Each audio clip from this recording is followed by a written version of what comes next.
Ito ang ating legendary na Mio Gravis 2020. Halos umabot na ng 100,000 ang kanyang tinakbo. So yan yung actual na milyahe, 100,184. Sa tagal ng taon na ginagamit natin ito, wala man lang tayo naging aberya o mga naranasang nasira dito sa motor na ito. Talagang napakatibay na masasabi itong motor na Mio Gravis. Talagang sulit na sa loob ng halos magti 3 years na siya, guys.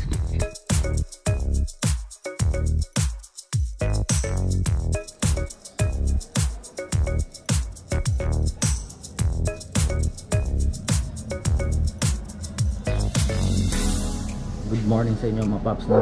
Score Motovlog po nagbabalik. So gusto ko ipakita sa inyo, guys, yung nangyari sa motor natin. Naging 100,000 mahigit na yung sinasabi ko sa inyo na dapat na i-review natin, hindi na natin na-videoan. Bali ito yung motor natin, guys, na motor na Mio Gravis. Talagang masasabi natin legendary na talaga siya. So grabe na yung tinakbo, 100,000 na mahigit. So pag ganun pala, hindi pala bumabalik ng zero kapag nag 100,000. Score Motovlog nagbabalik. So eto nga, hindi ko na-videoan mula nung pagpasok ng 100,000 ng ating motor. Pero ngayon, to na-flex ko sa inyo na talagang masasabi nating legendary ang motor na Yamaha Mio Gravis version 1. So paano nga ba nasabi? Kasi sa loob halos ng 3 taon, so this coming October, 3 years na si Mio Gravis, guys, pero still kicking, ika nga, di ba? Talagang astig. Isipin mo yun, 100,000 na siya mahigit. So tingnan natin, 100,183.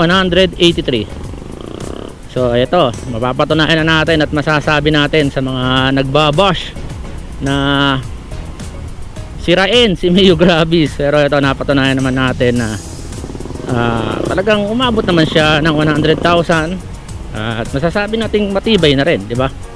Kasi yung iba nga halos bago pa lang ang motor nila, hindi pa umabot ng 50,000, pero wala na, hindi na gumagana, sira na agad.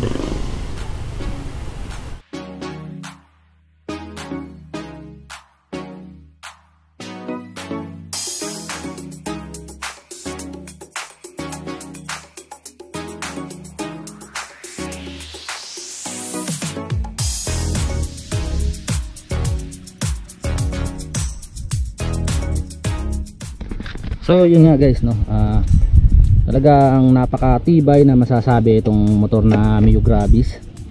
Talagang sulit na sa loob ng halos magti 3 years na siya, guys. So yan yung actual na milyahe, 100,184. So marami talagang nagtatanong ko anong pag-aalaga ginagawa natin dyan.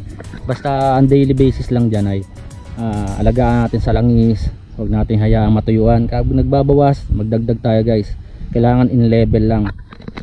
Tapos yung mga number 1 na mga dapat na gawin sa motor ay yung huwag ka masyadong mag over throttle, kasi talagang nakakasira ng hindi ko naman sinasabi no, yung over throttle, kasi napupuwersa yung piston mo.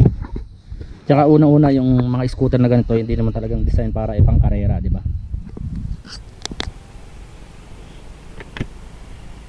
So idagdag ko rin, no, yung pagdating sa ano niya, sa condition ng motor, guys. Nagbago ba yung takbo, nagbago ba yung hatak ng motor na to? So syempre naman siguro masasabi natin, oo. Yung bilis niya ba ay umaabot pa rin sa 100,000 km/h? Nasubukan ko isang beses. Yung bilis nito ay kaya pang umabot ng 100 km/h, kaya lang hindi na siya ganun kadaling makuha. So kailangan mo ng mahabang daan, like highway, yung talagang maluwag. Talagang ibeberit mo siya, napakatagal niya bago maabot ang top speed.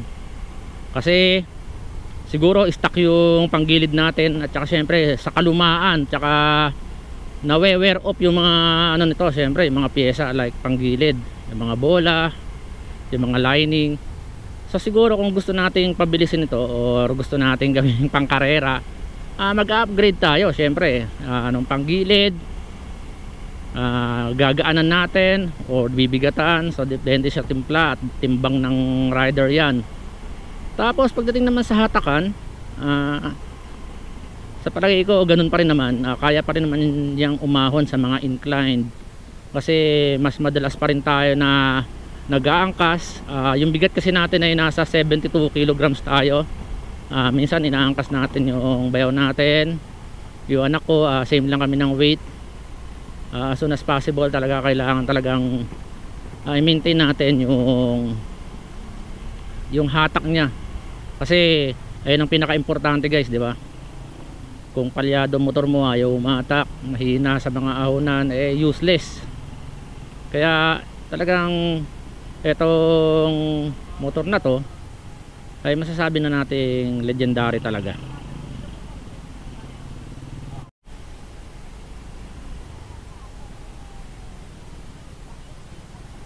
Tapos gusto ko rin i-share sa inyo guys, no, itong motor natin ay dalawang beses na natin na pa throttle body.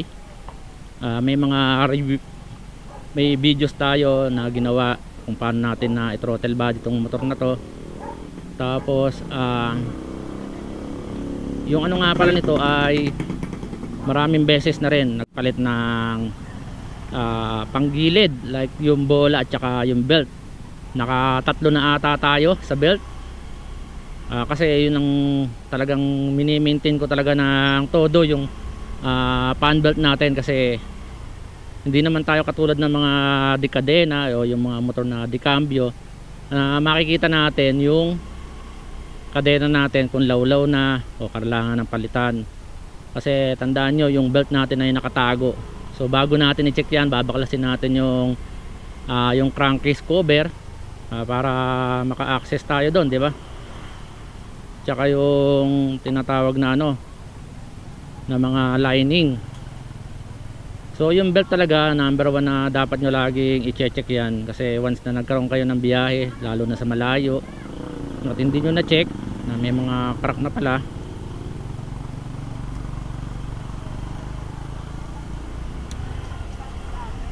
baka madali kayo sa alanganin lugar na walang mga motorcycle shop. Talagang magtutula kayo, or kung may kasama kayo ay hihilahin kayo. So isa mga tip ko yan guys, no, kasi minsan naglo-long ride din tayo, na bago natin gawin yung mga long ride na ganyan, talagang dapat na well maintained yung motor natin, lalo na kapag naka-scooter ka. At number 1 advice ko talaga, na kung gusto nyo talagang tumagal ang makina nyo, kahit anong brand naman ng motorcycle oil or engine oil, basta talagang na-maintain niya yung in level ng ano nyo, ng langis. Kasi tingnan nyo nga yung akin, diba? O iba't ibang klaseng engine oil ginagamit natin dyan. Wala naman sa mga hiyang-hiyang yan. Siguro nga ganun, tama, may mga specification, pero dapat talaga change oil regularly, yung kailangan na kailangan. Hindi pwedeng every 1 month. Baga depende sa tinakbo nyo yan. Ako kasi naglalaro sa 1.5 to 2,000, minsan may 2,000. Hindi maiwasan, minsan wala tayong pera. So as long as nagbawas, yung natira sa 1 liter nyo, idagdag nyo, diba? Wala namang problema ron.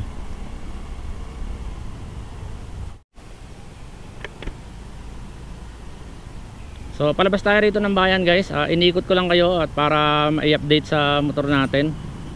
So ganito talaga kapag weekend, especially Sunday, masyadong busy yung mga tao rito sa amin kapag linggo. So napakasimple lang ng buhay rito guys, no? Tsaka napakasimple lang rin ang buhay natin dito. Trabaho ka sa Maynila, lagare, tapos every weekend, family day, syempre mamamalengke ka. So tapos na tayo mamalengke ngayon. Tapos ito nga pala yung aming plaza dito. Yan. Bali ngayon na simula kasi ng SK na paliga rito sa amin sa Barangay San Pedro. Tapos ito yung lumang munisipyo namin. So ito guys yung ano namin, yung liga ng mga kabataan ngayon. So ayan o, simula na.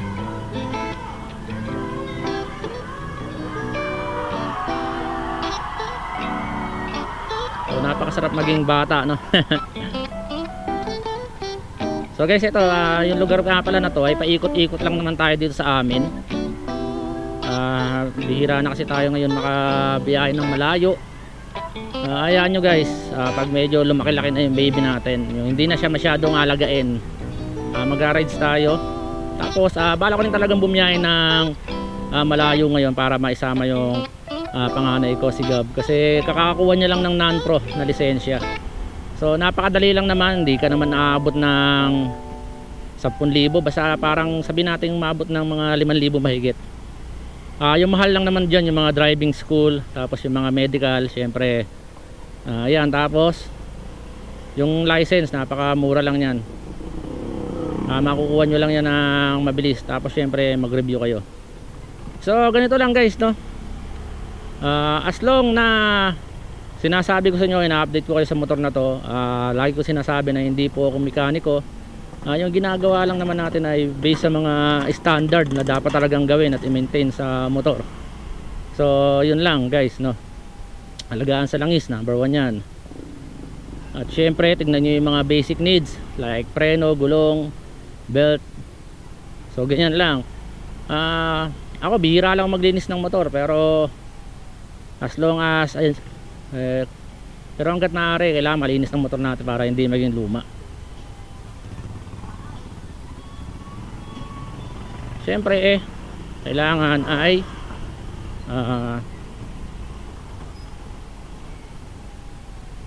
kumbaga tamang maintenance talaga ang pinakamay advice ko. So pabalik na ulit tayo sa amin guys, at salamat sa mga nanood sa video na to. Tapos kung may natutunan ka at kung nagustuhan mo yung video na to, please don't forget to subscribe, like and share.